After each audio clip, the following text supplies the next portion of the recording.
À vous de juger. À vous de juger, une émission de débat sur la RTB Radio. À vous de juger, Bénédicte Zoré Savadogo.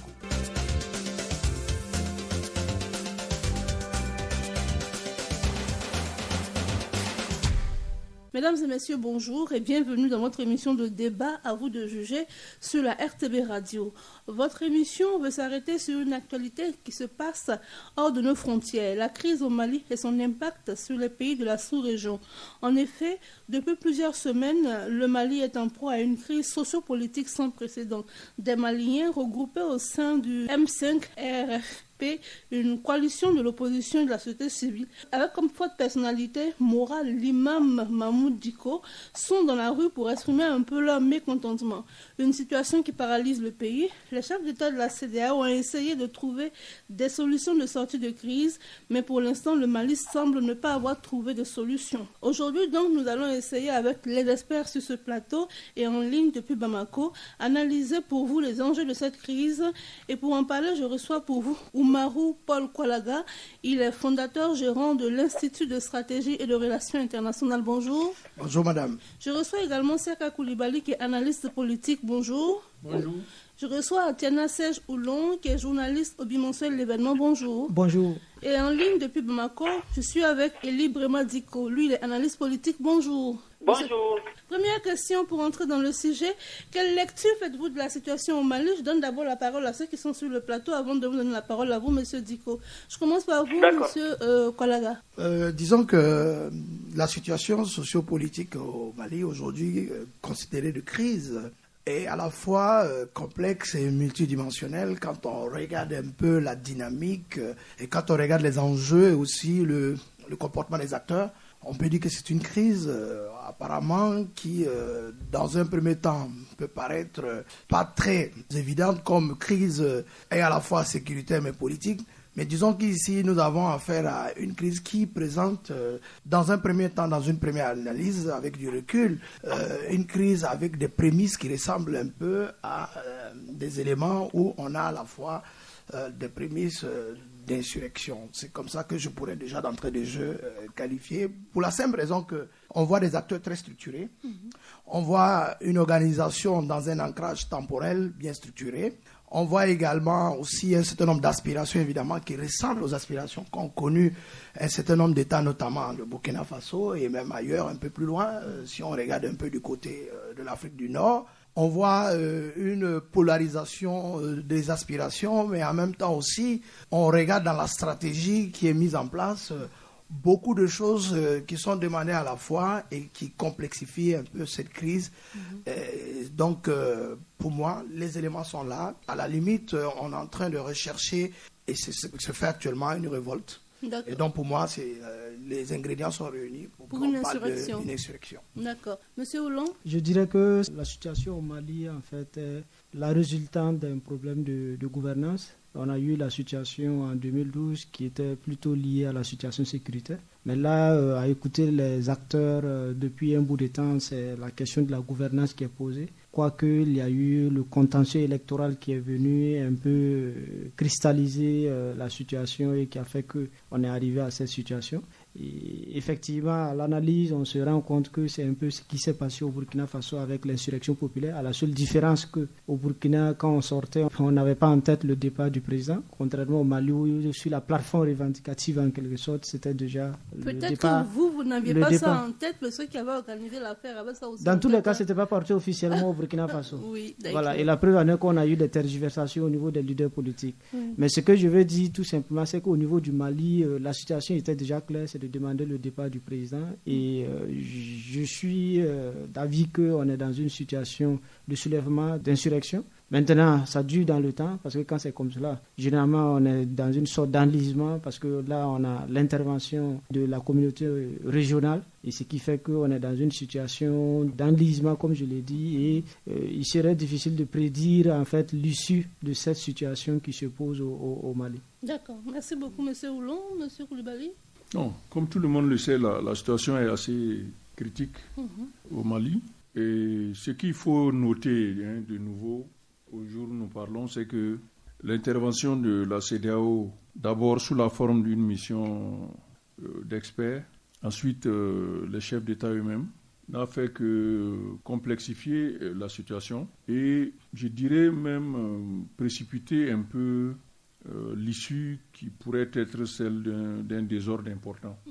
Dans la mesure où les chefs d'État n'ont pas réussi à convaincre les contestataires, parce qu'on le verra plus loin, aujourd'hui, l'intervention des chefs d'État a réussi à fragiliser le mouvement et le M5 n'est plus en quelque sorte le leader. Dans la mesure où quand les chefs d'État ont intervenu le jeudi dernier, le M5 a participé aux différentes rencontres et déjà les jeunes à l'extérieur contestaient le fait qu'ils aillent déjà à cette... Et le dimanche, ils ont annoncé qu'eux, ils reprennent les manifestations le 3 août. C'est après que le M5 était obligé de programmer également sa marche et ses manifestations pour la même période que les jeunes. Donc il y a plusieurs sources. Or, dans le passé, le leadership de l'imam Mahmoud Dicko était incontestable et le M5, avec lui, arrivait à planifier les marches, à les organiser et même à y mettre fin pour les 2 premières. Donc à partir de cette intervention, on a vu une radicalisation. Donc pour vous, ce n'est pas aussi structuré que dit M. Kolaga? Aujourd'hui, ce n'est plus aussi structuré. D'accord. Aujourd'hui. D'accord. On donne la parole à M. Dicko et puis on revient à vous, M. Kolaga. M. Dicko, oui. Quelle analyse vous faites de la situation que vous traversez au Mali? Alors, merci de la question. Je partage les différents points de vue, mais j'aimerais commencer par réagir peut-être au propos du dernier intervenant. C'est-à-dire que la reprise des manifestations pour le 3 août, c'est le M5 qui avait décidé cela. C'est vrai que la jeunesse est beaucoup plus radicale dans sa position et dans sa façon de faire, parce que la jeunesse s'est rendue compte que l'imam Dicko, qui est l'autorité morale du mouvement, a dit et redit à maintes reprises qu'il n'aime pas l'utilisation de la violence et qu'il faudrait rencontrer qui de droit pour discuter et voir comment obliger le président Ibeka, en tout cas à rencontrer le M5 pour pouvoir accepter ne serait-ce que le mémorandum du 30 juin, mémorandum dans lequel le M5 acceptait que le président Ibeka reste au pouvoir, mais jusqu'en 2023, mais comme un président honorifique, avec la nomination d'un premier ministre de plein pouvoir qui serait issu du rang du M5, la mise en place d'une feuille de route, la mise en œuvre des réformes, et ensuite la dissolution de l'Assemblée nationale, de la Cour constitutionnelle, etc. Mais ce qu'il dit est intéressant pour le dernier intervenant, c'est que de plus en plus, la base du mouvement s'élargit et s'enracine, et on assiste effectivement à l'émergence de groupuscules de jeunes qui sont solidaires du combat, qui ne suivent pas tout à fait les mots d'ordre du M5 et qui d'ailleurs n'étaient pas très contents de la demande de trêve. Mais je rappelle quand même que c'est le comité stratégique du M5 qui a décidé d'observer une trêve en raison de la fête de Tabaski qu'il fallait préparer. Nous sommes quand même dans un pays où les gens vivent des secteurs informels. Au jour le jour, si la désobéissance civile avait continué, ça allait asphyxier complètement tous les foyers. Et le jour où le M5 a demandé d'observer la trêve, le M5 a bien précisé que le 3 août, que les manifestations allaient commencer. Donc la date du 3 août, c'est le comité stratégique du M5 qui l'a décidé. Ce n'est pas la jeunesse M5. Okay, donc ça, c'est le premier point. Mais le M5 lui-même, en fait, c'était un mouvement hétéroclite composé d'acteurs finalement aux agendas, on va dire, différents. C'est pour ça que si vous prenez par exemple l'imam Dicko, il est une sorte de colombe en fait dans ce mouvement, parce qu'on dit toujours le M5, le mouvement du 5 juin, parce que le premier rassemblement c'était le 5 juin, le second c'était le 19 juin et le troisième c'était le 10 juillet. C'est le 10 juillet que la désobéissance civile a commencé avec les 10 commandements qui consistaient justement à bloquer les artères, les ponts et puis beaucoup d'activités qui étaient proposées.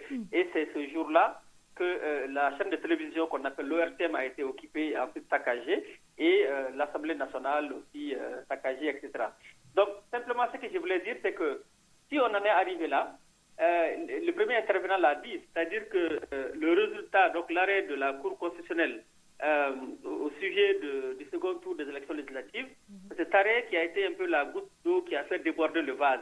Mais c'est vrai qu'il y avait une somme de frustrations liées à la dégradation de la situation sécuritaire, mais aussi à la mauvaise gouvernance tout simplement. Tout à fait. Et, mais ce qui s'est passé, c'est que le président Ibeka et sa majorité n'avaient pas tout à fait pris le mouvement au sérieux. Pourquoi? Parce qu'au sein du M5, on trouve Choguel Kokala Maïga, qui est l'actuel porte-parole du M5, qui était porte-parole, qui était ministre du président Ibeka et qui était porte-parole de son gouvernement. D'accord. On va donner la parole aux autres, puis on revient à vous. Comme c'est un débat, vous avez le temps de réagir à tout ce que vous dites. Hein. Aucun souci par rapport à ça. Mais en attendant, je donne la parole à M. Kolaga. Il veut réagir certainement à vos propos. Non, je suis tout à fait d'accord avec cette analyse. C'est vrai qu'il est très proche du terrain, de la réalité. Je voudrais peut-être encore repréciser, en fait, ma première intervention pour dire que, à écouter les uns et les autres, finalement, je me dis que ce que je disais, effectivement, là, vous avez à la fois, si on veut faire, je vais dire, au cas par cas, pour essayer d'analyser les différentes interventions, on a bien vu clairement que les aspirations sont là. Il y a des revendications. L'objectif, que ce soit à la fois politique, il y a des revendications d'ordre, je vais dire, économique, au niveau social. Il y a une cristallisation aussi avec une dimension, quoi qu'on dise, idéologique, qui est un peu dans cette contestation. L'objectif étant, et la finalité, c'est une révolte populaire. Peut-être qu'aujourd'hui, au stade où nous sommes actuellement, tous les éléments, tous les leviers peut-être ne sont pas en place, mais tout comme tout mouvement insurrectionnel, vous savez qu'il y a, même s'il semble présenter quelquefois quelques fissures, et ça c'est inhérent à tous les mouvements insurrectionnels, mais il reste qu'il y a quand même un commandement, sinon peut-être un commandement, mais aujourd'hui la figure emblématique, c'est bien l'imam Diko. Et donc dans tout mouvement insurrectionnel, il y a forcément une stratégie, comme je disais. Le fait de programmer déjà des rencontres de façon séquencée rentre évidemment dans cette stratégie. Et l'enlisement dont on parle effectivement participe également de pouvoir, dans une dynamique comme celle-là, jouer sur un certain nombre de dynamiques qui peuvent amener l'une ou l'autre partie à un certain moment à certainement commettre des fautes. Et donc aujourd'hui, l'intervention évidemment de la CEDEAO dans cette crise ou de ce conflit est un peu difficile parce qu'on a des acteurs diamétralement opposés et donc une dimension d'un conflit qui est beaucoup plus un conflit avec une dynamique, je dis une fois de plus, même s'il y a des aspirations économiques et sociales, mais il y a des postures avec des entrées et avec des connexions en interne mais en externe aussi, avec une dimension éminemment idéologique. Oui. Monsieur Diko parlait des revendications tout à l'heure. Il demandait à ce que le président reste. Le M5 dit que le président peut rester jusqu'en 2023, à condition qu'il soit président honorifique. Il demandait également qu'on nomme un premier ministre issu du M5 et puis qu'on dissolve un peu l'Assemblée nationale. Il parle aussi des questions de malgouvernance. Est-ce que vous pensez que ces revendications et ces dénonciations sont fondées, M. Koulibaly? Oui, elles sont fondées pour ceux qui les formulent, certainement. Absolument. C'est un constat fait par les acteurs maliens qui a conduit à leur mobilisation et à tout ce à quoi nous assistons. Donc pour eux, il y a mauvaise gouvernance, pour eux, il n'y a pas d'atteinte des résultats du développement en termes de protection de l'État vis-à-vis des populations, en particulier la question sécuritaire. Et le Mali, même si aujourd'hui partage la situation du terrorisme avec ses deux voisins, le Mali et le Burkina Faso et le Niger, reste quand même l'épicentre du phénomène du terrorisme. Et la dérive communautariste de cette insécurité est venue également du Mali avec les conflits entre les communautés Dogon et Peul, donc qui se sont, dans d'autres termes, transmis aussi au Burkina Faso. Et tout le monde est unanime que l'efficacité du gouvernement reste à démontrer.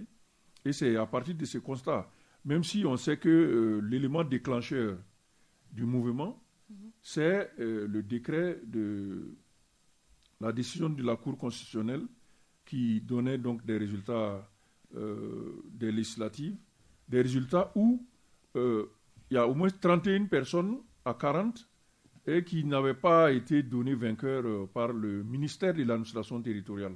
Parce que ce ne sont pas des appréciations des gens à partir des urnes, mais c'est la liste donnée par le ministère de l'administration territoriale qui a été modifiée par la Cour constitutionnelle et qui a donc jeté l'huile sur le feu avec tout ce à quoi nous assistons aujourd'hui. Mais effectivement, il faut reconnaître que c'est l'agrégation d'un ensemble de paramètres, aussi bien anciens que nouveaux, qui donnent donc la rigueur du mouvement qu'on connaît. Monsieur Atiana. Non, moi, c'est ce que je disais d'emblée. Je pense que la situation au Mali est en quelque sorte l'échec tout simplement des politiques à pouvoir construire des sociétés prospères à partir de la démocratie. Parce que pendant longtemps et même jusqu'à maintenant, on a pensé que la démocratie, ça se résume à une organisation régulière des élections avec un renouvellement de la classe politique, plus ou moins. Mais vous avez le Mali, je me rappelle qu'il y a quelques années, on présentait le pays comme un pays démocratique parce qu'on organisait des élections prospères. On a eu ce qui s'est passé par la suite. Je pense qu'il y a un questionnement à se poser à ce niveau et se dire que tout simplement, il faut aller au-delà de l'organisation régulière des élections et se dire qu'il y a une sorte de redevabilité. Il faut qu'on ait des hommes beaucoup plus sérieux, beaucoup plus responsables, soucieux de l'intérêt général en fait au niveau de l'élite dans nos pays. Et moi je pense qu'aujourd'hui, comme je l'ai dit d'emblée, c'est vraiment la situation de gouvernance qui est posée.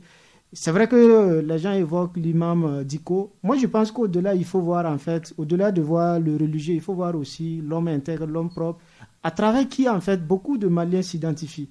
Parce que ce n'est pas parce qu'il est imam, ce n'est pas parce qu'il est musulman que les gens le suivent. Parce que je suppose qu'à Bamako, il y a tellement d'imams.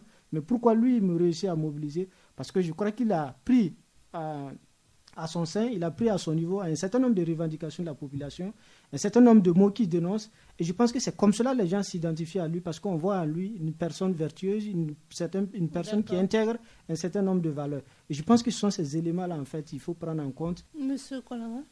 Non, je voudrais simplement peut-être, une fois de plus, peut-être préciser qu'est-ce que je mets peut-être dans le contenu idéologique. Il a à la fois peut-être une dimension peut-être religieuse, parce qu'on a un imam à la tête, mais il y a aussi que, on se souvient très bien que dans les différentes revendications, il y a aussi des gens qui sont, on va dire, qualifiés d'anti-occidentaux. Donc il y a, il y a des anti-occidentaux, on parle d'impérialisme, on parle de néocolonisation, on parle, donc il y a tous ces, ces revendications, parce que comme on le sait aussi, je crois qu'on l'a dit peut-être sans mentionner effectivement que dans une crise, il y a au moins 3 dimensions. Peut-être qu'on a vu les causes immédiates, mais il y a forcément des causes lointaines et des causes très proches. Donc toutes ces causes mises ensemble peuvent aujourd'hui peut-être avoir provoqué l'élément déclencheur qui est effectivement les élections législatives qui ont donné des résultats avec beaucoup plus de contestation. Disons qu'aujourd'hui, quand on regarde un peu l'évolution et qu'on voit les postures, évidemment, il fallait peut-être ce mouvement-là qui soit,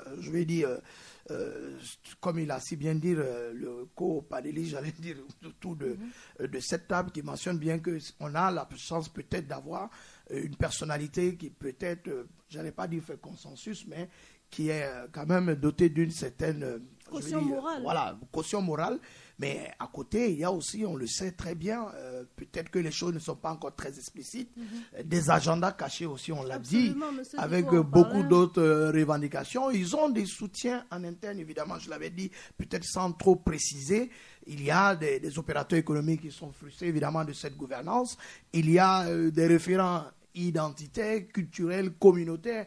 Donc c'est de ça que je parlais quand je parlais d'une dimension idéologique, parce que pour que tout mouvement insurrectionnel, on l'a vu au Burkina ici, il y avait les politiques qui étaient évidemment dans la même posture, mais qui n'ont pas pu prospérer. Il a fallu qu'il y ait des jeunes, qu'il y ait un certain nombre de mouvements avec en toile de fond une certaine idéologie. On l'a vu le jour de la chute, ou de ce dernier jour, où on a vu un certain nombre d'images qui sont sorties pour ne pas nommer. Et on a compris effectivement que derrière, c'est pourquoi je crois qu'on a hésité, certains parlaient de révolution. Pour dire qu'il y a forcément, pour que ce mouvement-là se structure, qu'il y ait un élément qui, réunisse toutes les aspirations. C'est pourquoi je dis qu'il faut bien suivre de très près, parce qu'ils ont également des soutiens à l'extérieur. C'est ce qui facilite, j'allais dire, qui complexifie et qui complique la médiation de la CEDEAO, parce que dans un conflit, pour terminer, il y a évidemment ce qu'on voit qui sont les acteurs en conflit, c'est ce qu'on voit frontalement, qui sont opposés, les mouvements qu'on a désignés tout à l'heure, évidemment, avec le gouvernement, avec Ibeka, mais il y a ce qu'on ne sait pas, qui sont les acteurs au conflit, qui sont certainement ceux qu'on n'a pas encore débusqués et qui peuvent certainement... Et ils sont très influents. Voilà, très influents et qui ont de l'influence sur Monsieur cette Dicko, crise. Oui. À vous la parole. Est-ce que toutes ces dénonciations-là sont fondées et puis vous réagissez aussi aux réactions des autres, hein? Non, moi je partage tout à fait tout ce qui a été dit jusque-là. Je voulais simplement ajouter peut-être 2-3 éléments. Oui.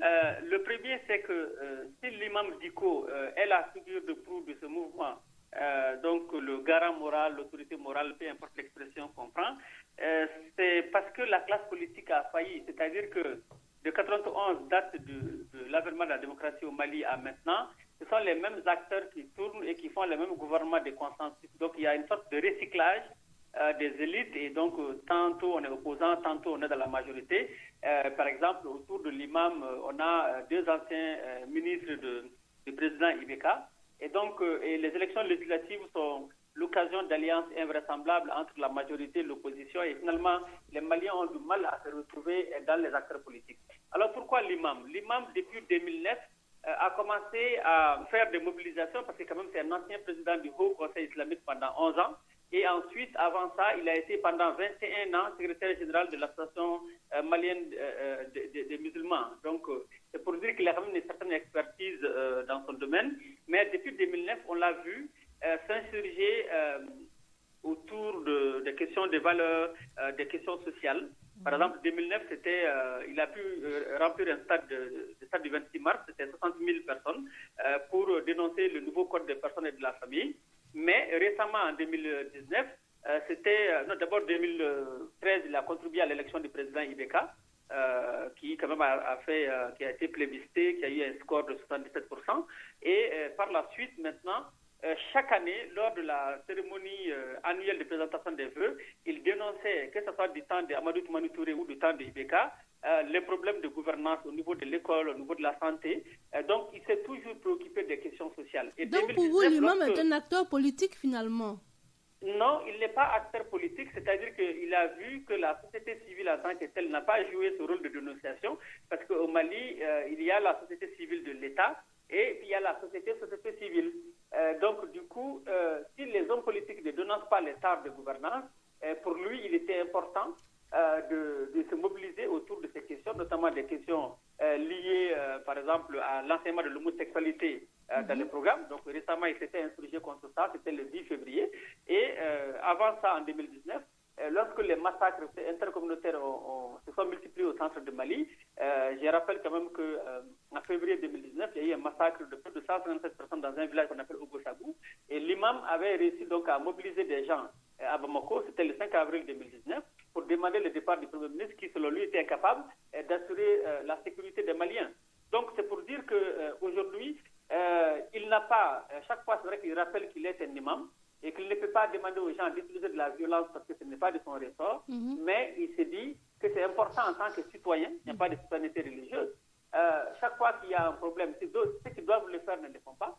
N'importe quel citoyen doit s'occuper des questions sociales, des questions politiques. C'est simplement ça. D'accord, on a bien noté. Quelle est la position, vous qui êtes à Bamako, dites-nous, quelle est la position des groupes armés de l'Azawad sur cette crise-là? Alors, les groupes armés qui sont réunis au sein de la coordination du mouvement de l'Azawad, de la CMA, suivent de très près ces évolutions, mais ne prennent pas position. Simplement, lorsque la mission Goodluck Jonathan est arrivée au Mali, ils ont rencontré Goodluck Jonathan pour dire qu'un accord de paix a été signé en 2015 et que ça fait 5 ans qu'ils attendent l'application de l'accord.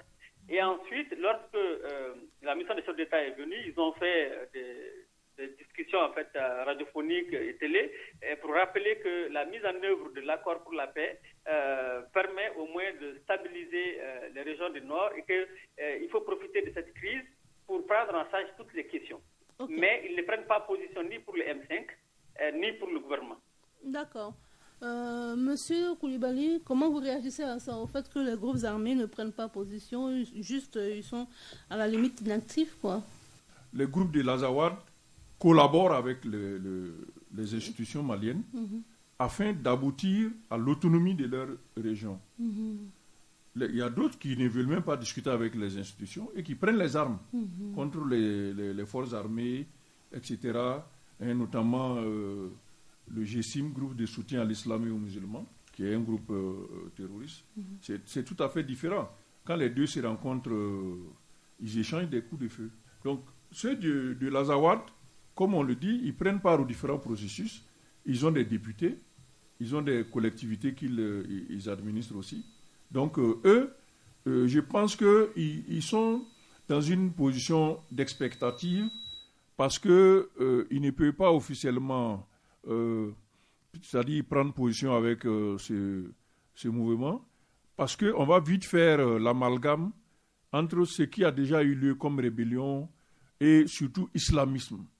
Donc, pour éviter ça, je pense que ces groupes-là évitent d'en faire trop, mais ils ont eux aussi leurs revendications qui s'ajoutent à la liste de ce qui ne va pas au Mali en termes de gouvernance, parce que comme il a dit, Diko, il y a un accord qui est signé depuis 2015 qui aurait permis de renforcer l'autonomie du Nord, donc au profit de ces groupes-là qui allaient administrer un certain nombre de collectivités et qui n'est pas fait. Donc pour eux, ils sont aussi en position de défiance vis-à-vis du gouvernement de IBK, mais bon, je pense que pour des raisons tactiques, ils ne se mettent pas dans la danse pour le moment, afin d'éviter les amalgames et de permettre à d'autres de retourner donc le problème en disant que oui, c'est certainement eux qui sont à la base du mouvement, etc. D'accord, monsieur Oulon. Non, je pense qu'il faut l'inscrire aussi dans leur positionnement parce que, comme ça a été rappelé tout à l'heure, l'essentiel, je crois, au niveau de la coordination des mouvements de l'Azawad, c'est les gens qui demandent l'autonomie. Et vous vous rappelez qu'ils demandent l'indépendance, c'est parce qu'ils ont essayé de diluer cela. Donc, ils se disent que bon, c'est quelque chose qui se passe dans un autre État. Voyez un peu ce qui se passe sur le terrain, donc ils préfèrent rester. Quel qu'en soit, l'essentiel, c'est qu'ils aient un interlocuteur après pour pouvoir continuer l'application de leur accord. C'est ce qui les intéresse, à mon avis. D'accord. Monsieur Kolara. Non, je crois que je suis d'avis avec les premiers intervenants sur la question. On se rappelle un peu de 2012 déjà, c'est une rébellion Touareg qui n'a pas abouti. Et donc finalement, comme on l'a dit, qui a muté, qui a changé de posture, en tout cas de stratégie, j'allais dire, aujourd'hui, qui cherche plus l'autonomie. Donc, regarde un peu ce qui se passe, observe le contexte. Vous savez aussi, une fois de plus, dans ce genre de situation, il y a des postures qu'il faut savoir adopter en fonction de sa stratégie, bien sûr, tout en organisant aussi ses revendications. On l'a dit, ces revendications ont été portées aussi auprès des médiateurs. C'est de se rappeler, de dire que pour une fois peut-être dans cette crise, ils ne souhaiteraient pas qu'ils soient vus comme des perturbateurs. Et ça pourrait peut-être jouer en leur défaveur. Voilà. On va s'arrêter maintenant sur la conséquence de toute cette crise sur les pays de la sous-région. C'est vrai que la CEDEAO a intervenu pour essayer d'apaiser un peu les tensions avec des recommandations et des propositions. Aujourd'hui, comment on peut analyser les conséquences de cette crise au Mali là, sur les pays de la sous-région? Je vous donne la parole à vous, monsieur Diko. Bon, en fait, ce que la CEDEAO fait, c'est perçu pour beaucoup de Maliens comme étant, en tout cas, un syndicat des chefs d'État qui sauve leurs camarades présidents.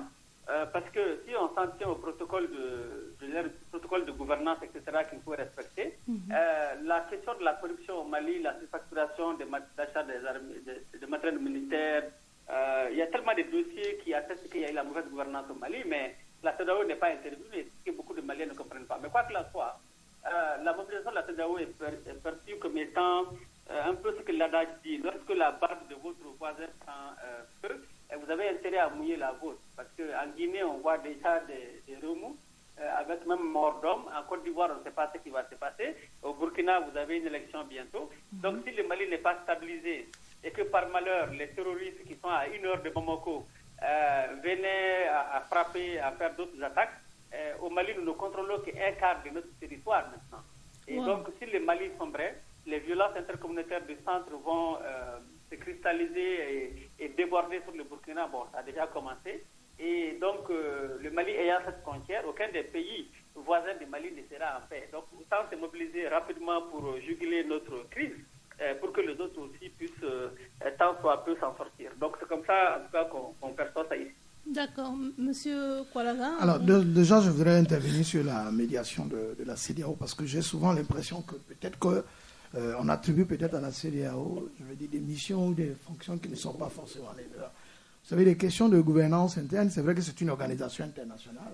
On sait aussi, à titre de rappel ou de pédagogie, l'objectif étant éminemment économique au départ, mais qu'aujourd'hui, au regard de ce qu'on a comme enjeu et cristallisation au niveau politique, est obligé évidemment, pour des questions de principe déjà, parce qu'on a affaire à un président, quoi qu'on dise, qui est élu, donc respecter au moins déjà ça, sinon ça va être un précédent pour l'ensemble des autres États de la région. Qu'il faut laisser IBK oui, normalement, ça c'est d'abord, je vais dire, c'est une attitude qui va également avec respect de ses principes d'abord. Maintenant, c'est vrai que la CEDEAO, on l'a dit, c'est un médiateur de la crise. Souvent, il y a des actions peut-être qui sont menées à titre de prévention qui sont certainement peut-être pas, aussi médiatisées. On attend en général quand la crise atteint un certain niveau, l'escalade de la violence comme ce qu'on est en train de voir, où actuellement les postures sont totalement peut-être figées ou diamétralement opposées. En ce moment, il y a une médiatisation de peut-être la participation de la CEDEAO. Le rôle d'un médiateur, c'est avant tout, ce n'est pas en réalité de trouver les solutions, c'est d'encadrer la recherche des solutions. Donc les solutions reviennent fondamentalement aux acteurs qui sont opposés. Et le rôle de la CEDEAO, c'est de créer le cadre, c'est de faciliter les échanges. Bien sûr, elle peut, peut-être comme dans ce contexte, parce qu'il y a peut-être péril à la demeure, surtout que vous parlez des conséquences sur la sous-région, qui est obligé aujourd'hui d'appliquer, j'allais dire dans le jargon, nous on l'appelle de médiation un peu musclée, qui tout de suite a brandi des sanctions pour amener les acteurs certainement à réviser, à être plus ou moins flexibles par rapport à un certain nombre de questions. Sinon, je pense que la solution doit venir d'abord des acteurs maliens, et la CEDEAO, c'est pourquoi par moment, il y a des bons offices, ça a été déjà fait. On a dépêché des anciens chefs d'État, notamment le président Goodluck Jonathan et d'autres experts en la matière. Et ensuite, au regard de l'évolution du contexte, c'est tout un processus, c'est ce qu'il faut voir. On ne parlera pas, certains sont très pressés peut-être pour dire que c'est un échec. Il n'y a pas d'échec en réalité. Si les Maliens pensent à l'intérêt du Mali, mais aussi pensent à la dynamique régionale, pensent aux conséquences, au regard des enjeux sécuritaires, mais aussi humanitaires, aux problèmes de gouvernance justement qui est décrit, peuvent certainement revoir leur position et voir en plus de revendications, je vais dire de chaque groupe ou de chaque entité, ou des revendications des aspirations personnelles, voir l'intérêt du Mali d'abord. Ça permettra certainement de peut-être faire évoluer la question. D'accord. Monsieur Oulon? C'est-à-dire que ce qui se passe, on ne devrait même pas arriver à cette situation d'intervention de la CEDEAO. Parce que pour la CEDEAO, moi je vois que c'est un peu délicat. Une structure régionale, si la CEDEAO ne fait rien, après on dira que non, les gens n'ont rien fait du tout et que c'était les Maliens. Mais au même moment, en fait, c'est une opération délicate parce que la CEDEAO ne peut pas demander la démission en fait, d'un président élu. Et là, c'est compliqué. Mais là où la CEDEAO, on est quand même un peu mal à l'aise, ou bien du moins elle a été maladroite, c'est d'un côté de dire on ne peut pas demander la démission d'un président élu, et de l'autre on dit à des députés de démissionner. Vous voyez que ça fait du 2 poids 2 mesures. Et pourquoi? Expliquez-moi un peu. Parce que dès lors que vous dites que vous ne pouvez pas demander à un président de démissionner parce qu'il a été élu, aussi, hein? Parce que ces députés aussi ont été élus. Voilà. Et juridiquement, ces députés, leur mandat est valable. Quoique on peut critiquer la façon dont ça s'est passé. Donc c'est pour cela que je dis en fait sur cette question-là, en fait, pour la CEDEAO c'était compliqué. On aurait pu rappeler des principes et manifester de façon pacifique, permettre aux gens de pouvoir manifester, dire au président d'écouter les gens ou ainsi de suite. Ça n'a pas été fait. Là maintenant, on a des injonctions, on demande de nommer des gens, on demande de faire ceci, cela. Et je crois que ce n'est pas de nature justement à créer la confiance pour que les gens puissent en fait s'en sortir. C'est aux Maliens en fait de résoudre leurs problèmes tout simplement. La CEDEAO ne viendra pas obliger ou de dire à X de rester à la maison parce que les sanctions, et je crois qu'avec les réactions qu'on a, au contraire, les gens sont beaucoup plus braqués avec la menace de la sanction parce que le citoyen lambda, le commerçant qui est dans les rues de Bamako ne se sent pas concerné par ces sanctions-là. Et il faut résoudre les problèmes en fait existentiels des gens. Et je pense qu'il faut passer par là en fait tout simplement. La CEDEAO a essayé de faire ce qu'elle peut. Moi, je pense qu'elle a été maladroite sur ce coup-ci. D'accord. Je donne la parole à M. Koulibaly, puis je vais en vous, M. Koulibaly. En ce qui concerne les conséquences de la crise malienne sur le reste de l'Afrique de l'Ouest, moi, ma compréhension est que non seulement le Mali révèle les dysfonctionnements étatiques sur son territoire, mais il révèle aussi ces dysfonctionnements à l'échelle de la plupart des États de la sous-région. Et c'est peut-être pour ça que les chefs d'État ont été assez fébriles sur le dossier malien. En même temps, ils ont un objectif de ne pas permettre le départ d'un chef d'État par la rue. En même temps, ils pensent à leur propre situation, où les mêmes paramètres peuvent se retrouver en termes de gouvernance, en termes de gestion des conflits politiques, avec des emprisonnements d'opposants politiques ou des exils d'opposants. Ils ont presque tous les mêmes paramètres à leur niveau. Donc, à mon sens, le Mali ici, comme l'a été le printemps arabe en 2011, 2012, le Mali est en train de préfigurer une sorte d'état de bout de souffle de nos pays. Ça veut dire quoi, état bout de souffle? Ça signifie que pendant les 60 années de l'indépendance, où nous avons eu, en tant qu'Africains, la responsabilité de la gestion de nos pays à travers les États, cette gestion n'a pas du tout été dans le sens de la bonne gestion. Donc, il y a beaucoup d'insuffisance en termes de protection sociale, en termes de bien-être économique et des populations qui se sont accumulées progressivement. Et la démographie aidant, on a atteint un stade où on ne peut plus régler ces situations-là par des petits arrangements ou par la politique. Ce qui était tout à fait faisable dans les années 90, il suffisait de nommer quelqu'un d'une région pour éteindre les contestations de cette région-là. Aujourd'hui, ce n'est plus possible parce que la population est tellement grande et les besoins sont tellement importants. Le chômage des jeunes, les questions d'emploi, donc, etc. La question aujourd'hui est concrète. Il faut des États capables de manager le développement dans leur territoire. Mais comme on le voit, au Mali, ce n'est pas seulement l'imam Diko qui est responsable de la mobilisation. C'est vrai qu'il symbolise cette mobilisation, mais les jeunes qui débordent aujourd'hui, débordent avec des problématiques propres à eux-mêmes, en termes de perspectives d'emploi, en termes de perspectives sociales, etc. etc. Et ces paramètres-là, vous les retrouvez dans tous les pays. Oui. C'est pour ça que moi, je suis un peu plus dur avec la mission des chefs d'État de la CEDEAO, qui, à mon sens, a été beaucoup trop superficielle. Ah bon? Ils ont essayé de rencontrer quelques acteurs rapidement dans la matinée, et puis après, ils ont fait un communiqué. Après, ils ont rédigé, ils ont fait un sommet. Et dans le sommet, ils essayent de partager en réalité les responsabilités, tout en sauvegardant l'essentiel pour eux. C'est-à-dire ne pas permettre le renversement d'un gouvernement élu. C'était ça leur objectif. Mais ils n'ont pas bien mesuré, à mon avis, l'ampleur des crispations à l'intérieur. Ça veut dire aujourd'hui, autant la CEDEAO n'a pas voulu prononcer le départ de Ibeka, autant elle a acté ses départs. Parce que les gens se retrouvent aujourd'hui face à face au Mali là-bas. C'est-à-dire qu'on a mis la CEDEAO en parenthèse. Ils sont venus, on les a reçus, on les a écoutés, etc. Ils sont partis. Bon, on continue. Parce que les mobilisations vont reprendre. Et selon le mot d'ordre des jeunes, ils disent qu'ils vont recommencer le 3 août jusqu'à ce que Ibeka descende. Ça veut dire que là, on n'aura plus de trêve. La trêve a été négociée pour des raisons religieuses. Les gens doivent faire la tabaski, etc. etc.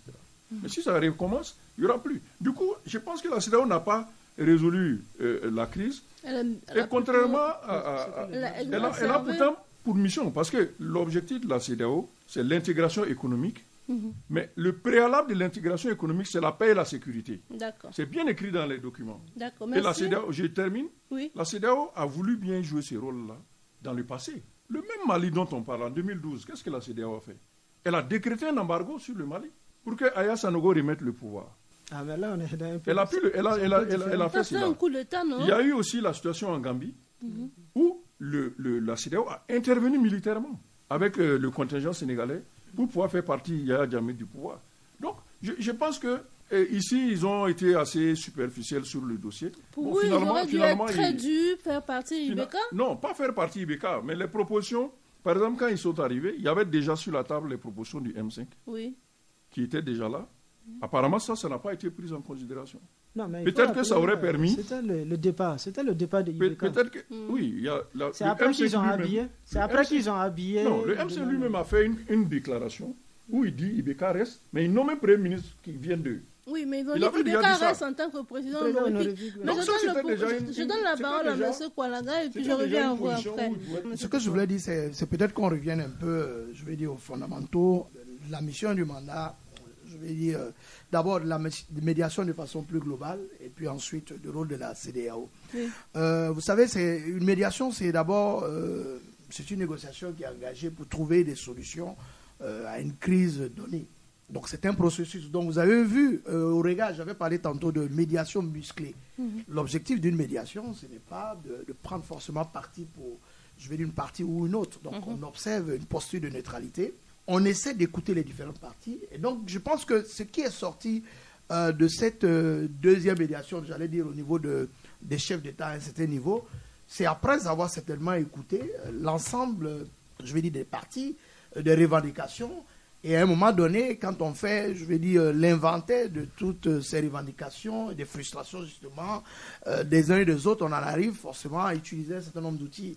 Et ces outils, au nombre de ces outils, il y a que de part et d'autre, on amène les acteurs à avoir un peu l'intérêt. On parle d'intérêt satisfaisant où chacune des parties ne peut pas venir forcément avec ce que vous avez comme revendication au départ et les avoir tous ici et maintenant réglés. Oui. Donc on essaie de faire des concessions, et c'est de part et d'autre, c'est-à-dire en tenant compte des différentes concessions, en écoutant que certainement, parce qu'on l'a dit tous ici, que l'élément déclencheur, c'est les élections législatives.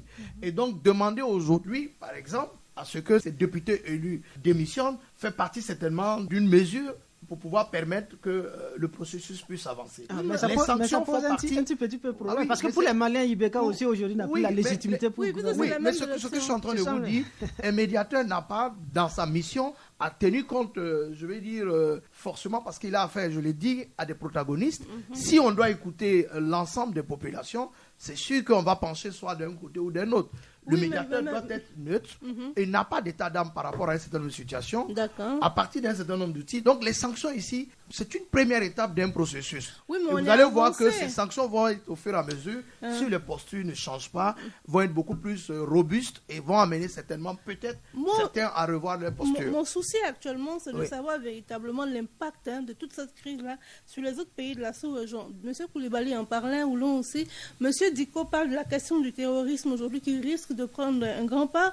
Il y a quand même 7 frontières qui sont autour du Mali, parce qu'aujourd'hui le Mali gère un quart de son territoire. Si le Mali tombe, il n'y a rien à faire.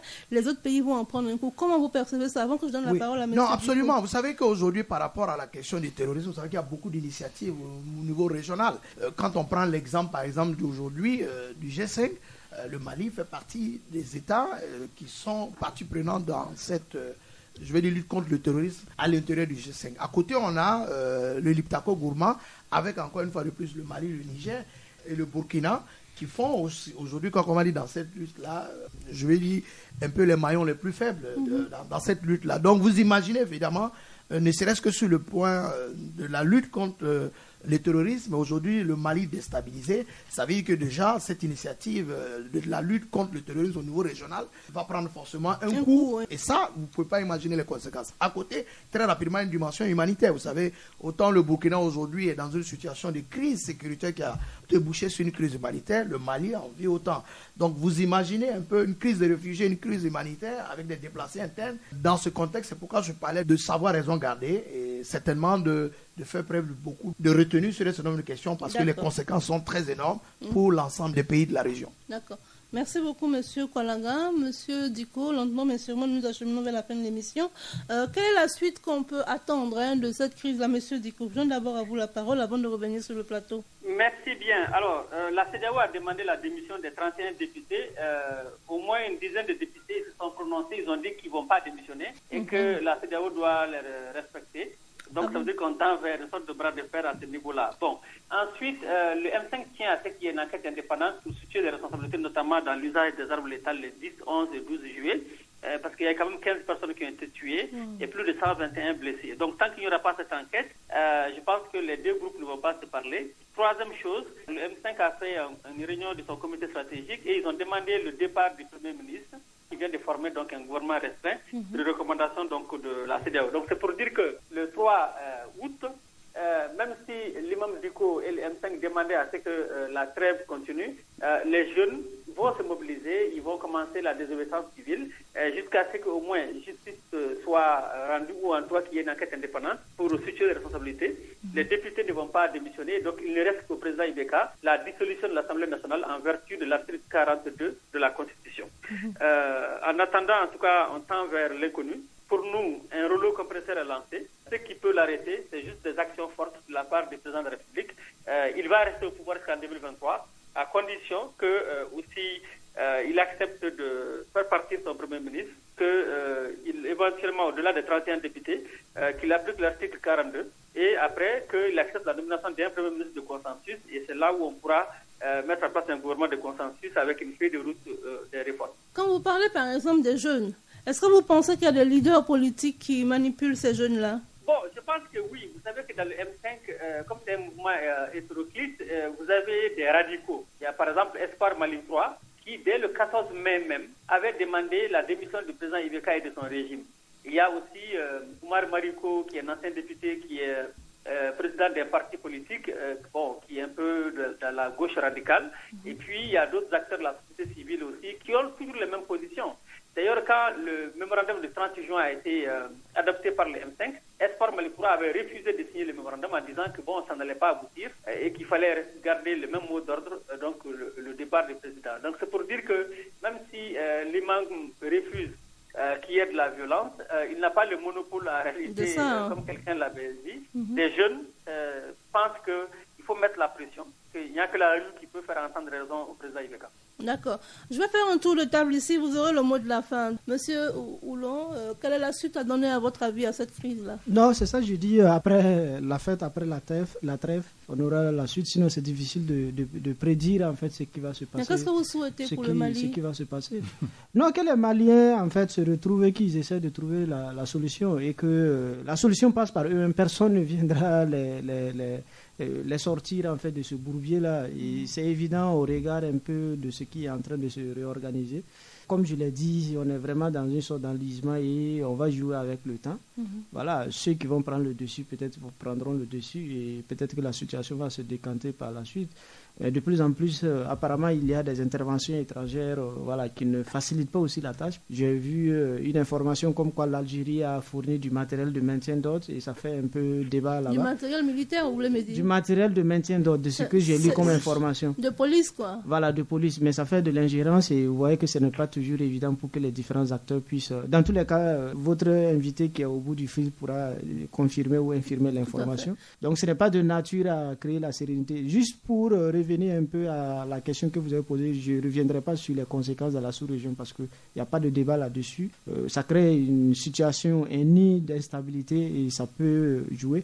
Juste faire la lecture par rapport à la médiation au niveau de la CEDEAO dit que c'est quand même un peu un recul pour le Burkina parce que le Burkina avait géré cette médiation. C'est vrai que ce n'était pas bien vu, on n'a pas bien perçu parce qu'on a eu d'abord la médiation de l'ancien président nigérian, après il y a eu la délégation des 5 chefs d'État.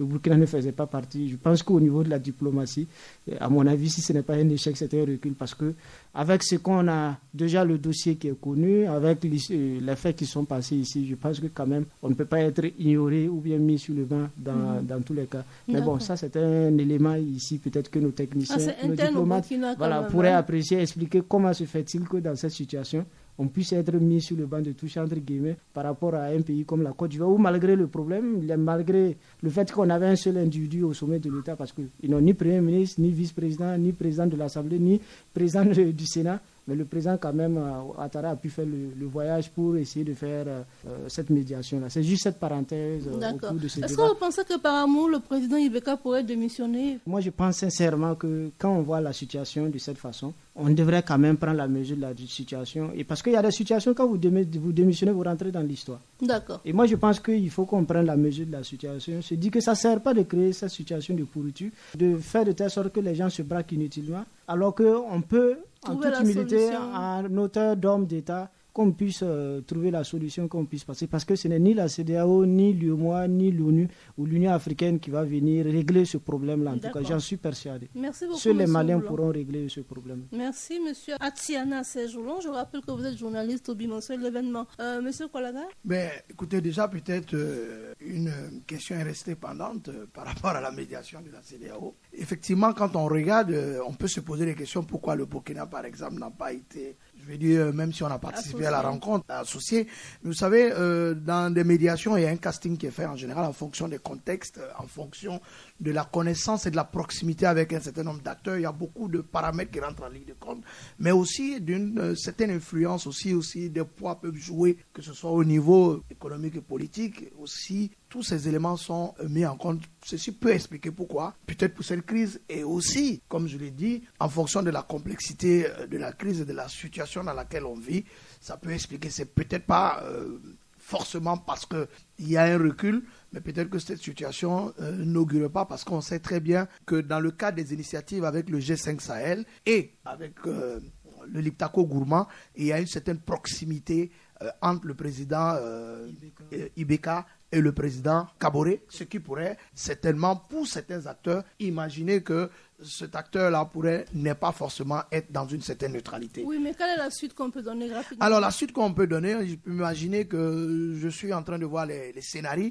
Peut-être le premier scénario, c'est qu'effectivement, que le président prenne la mesure de tout ce qui arrive. Dans un conflit, il y a plusieurs postures, comme je l'ai dit tantôt. Je crois qu'il est dans une posture de concession. Je gagne un peu, vous gagnez un peu, alors que les autres sont dans une posture de je gagne, vous perdez. Donc, c'est le scénario actuellement qui est là. Maintenant, si les choses ne s'arrangent pas très tôt, on peut envisager, et je l'ai dit peut-être ailleurs, qu'on ait une donne qui n'est pas encore actuellement rentrée dans la scène. C'est qu'au-delà des sanctions, comme pour la CEDEAO, qu'on brandisse peut-être l'usage de la force. Ce n'est pas exclu. Ou bien même que le troisième acteur, qui soit l'armée, décide peut-être soit de sa posture de neutralité ou prenne le devant, pas forcément pour perpétrer un coup d'État, mais pour mettre les acteurs dos à dos et forcément ouvrir une autre transition, mais avec un civil à la tête. D'accord. Monsieur Koulibaly? Moi, je vais directement sur les perspectives. Pour moi, il est incontestable que la crise va s'approfondir très bientôt. Ah bon? Et que Ibeka va finir par remettre le pouvoir. Mon principal problème ici, c'est que cela risque de se dérouler dans un grand désordre qui n'est peut-être pas tout à fait ce qu'il faut souhaiter pour ce pays voisin. Parce que même si la contestation est très forte et qu'elle est assez largement répandue, elle n'est pas aussi structurée du point de vue politique, du point de vue de la politique alternative qu'il faudrait faire après Ibeka. Ça, on ne le voit pas. Donc, ils peuvent y arriver parce qu'aujourd'hui, c'est la colère. Et l'élément qui fait que la situation aujourd'hui est irréversible, ce sont les morts de la dernière marche du 13 juillet, je crois, qui, dans le contexte social malien, je pense qu'il serait très difficile pour Ibeka de rester après cela. Donc, il va perdre la plupart de ses soutiens et finalement, la contestation sera tellement répandue, tellement violente que je crains qu'il ne soit obligé de partir. Et c'est là où je reviens maintenant pour terminer sur la médiation de l'intervention de la CEDEAO, qui a un peu, à mon sens, négligé ce que représentait en réalité l'imam Dicko, qui est en fait l'élément pacificateur, mais qu'ils se sont laissés influencer par les critiques occidentales qui voyaient en lui peut-être le retour d'un État islamique au Mali, etc., etc. Or, c'est lui qui, à mon sens, portait le modèle pacifique, institutionnel de la résolution de la crise. Malheureusement, aujourd'hui, comme cela n'a pas été assez valorisé, je vais parler de son image, il est quelque peu débordé et est obligé d'être à la remorque du mouvement de la rue. Il a été obligé de dire, lui, il n'est pas un traître, il est un martyr. Il préfère martyr que d'être traître. Ce qui veut dire que quelque part, les gens avaient peut-être commencé à penser que cette histoire de non-violence, de ne pas recourir à la violence, peut-être qu'il est du côté d'Ibeka. Donc, ça a fragilisé l'imam qui, à mon avis, était celui sur qui on aurait pu construire un processus pacifique de résolution de cette crise-là. D'accord. Merci beaucoup, M. Koulibaly. M. Dicko, on vous donne la parole. On termine avec vous. Bien. Moi, je voudrais remercier votre radio pour avoir organisé ce débat sur une question qui touche toute la région. Je pense que dans les prochains jours, on tend probablement vers la dissolution de l'Assemblée nationale parce que les députés vont refuser de démissionner. Et ensuite, une enquête indépendante sera menée pour savoir situer au moins les responsabilités. Et que, malgré tout, vu que l'imam ne veut pas vraiment le départ du président Ibeka, donc le président Ibeka va rester jusqu'en 2023, mais qui sera obligé aussi de remercier son Premier ministre et donc d'accepter la nomination d'un autre Premier ministre de consensus et donc finalement la mise en place d'un gouvernement concerté qui pourra s'attaquer à la mise en œuvre de réformes institutionnelles et politiques proposées par le dialogue national inclusif de décembre 2019 et ensuite qui va pouvoir aussi booster un peu l'accord pour la paix ici du processus d'Alger afin que le Nord soit davantage pacifié et qu'on puisse faire face justement à la crise aussi au centre du Mali.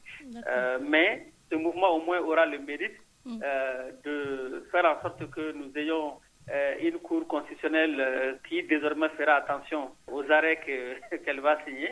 Et ça peut aussi, je pense, titiller un peu les différents chefs d'État et puis les mettre en garde et leur dire, si vous ne faites pas attention, votre peuple peut toujours, à partir d'un phénomène, cristalliser un peu toutes les frustrations et et conduire à un soulèvement comme on a vu au Mali. Merci beaucoup, Monsieur Diko. Mesdames et messieurs, c'est ici que va prendre fin votre émission de débat de ce jour. Nous nous sommes arrêtés sur une actualité qui se passe en dehors du Burkina Faso, la crise au Mali et son impact sur les pays de la sous-région. Et j'ai reçu pour vous Monsieur Oumaro Paul Kwalaga, il est fondateur gérant de l'Institut de stratégie et de relations internationales. J'ai aussi reçu Siaka Koulibaly, qui est analyste politique, Atiana Serjoulon, qui est journaliste au bimensuel de l'événement, et en ligne depuis Bamako, Monsieur Eli Bremadiko, qui est analyste politique également. Merci à vous tous d'avoir été des nôtres à la prise de son, au montage, au mixage et à la réalisation. Vous avez Kamanga Michel Kaboré, moi je suis Bénédicte Sawadogo. Que Dieu bénisse le Mali, que Dieu bénisse le Burkina Faso et l'Afrique. C'était À vous de juger, une émission de débat sur la RTB Radio. Présentation Bénédicte Zouré Sawadogo.